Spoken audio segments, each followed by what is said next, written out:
90% উপরে মানুষ পিয়ারের পক্ষে, 90% মানুষের বিপক্ষে গিয়ে যেন তেন তামাশার নির্বাচন বাংলার জনগণ দেখতে চায় না। 2 নাম্বার, লেভেল প্লেইং ফিল্ড তৈরি করতে হবে। যে নেতারা বলছে দাড়ি পাল্লায় ভোট দিলে কেউ নিরাপদে বাড়ি যেতে পারবে না, সেই নেতাদেরকে ভোটের অযোগ্য ঘোষণা করে এদেরকে নির্বাচনের আগেই শাস্তি দিতে হবে।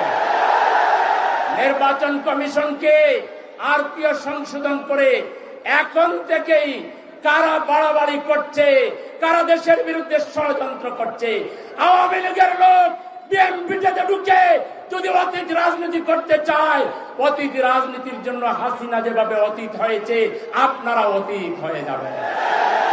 বাংলাদেশের রাজনীতি